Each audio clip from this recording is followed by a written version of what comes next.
প্রথমত আমি মাকসুদকে ধন্যবাদ জানাই যে এরকম একটা কন্টেন্ট নিয়ে কাজ করার সাহস করেছে সে। সো ডিরেক্টরকে অনেক অনেক ধন্যবাদ for the wonderful concept, for the wonderful script and definitely মিউজিকটা খুবই ভালো ছিল।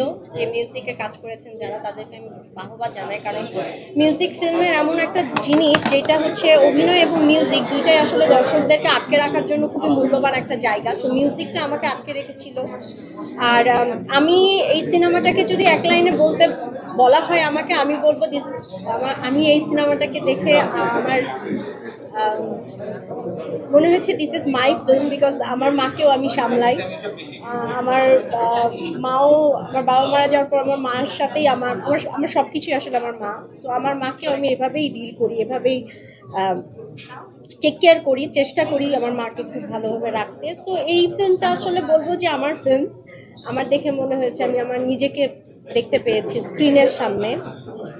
আর প্রত্যেকটা চরিত্রের জন্য যে সকল কাস্টিংরা আছেন, যারা অ্যাক্টিং করেছেন, আমার কাছে ঘুণাক্ষরে মনে হয়নি যে তারা অ্যাক্টিং করেছে।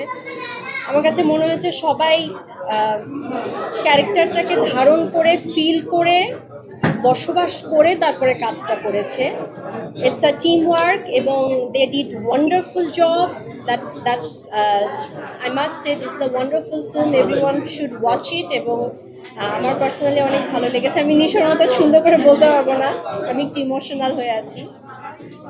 আমার খুব ভালো লেগেছে। আমি দর্শকদের কাছে অনুরোধ জানাবো সবাই আসবেন, অবশ্যই সিনেমা দেখবেন। বিভিন্ন ধরনের সিনেমা হচ্ছে, সব সিনেমা আপনারা অ্যাপ্রিসিয়েট করবেন। এবং আমি সবসময় বলি যে আপনারা অ্যাপ্রিসিয়েট করলে আমরা সিনেমা, এই ধরনের সিনেমা বানাতে সক্ষম হব। So thanks to Saba team, thanks to you guys প্রমোশনের জন্য, থ্যাংকস টু অডিয়েন্স যারা দেখেছেন এবং যারা দেখেন না, please do come and watch it.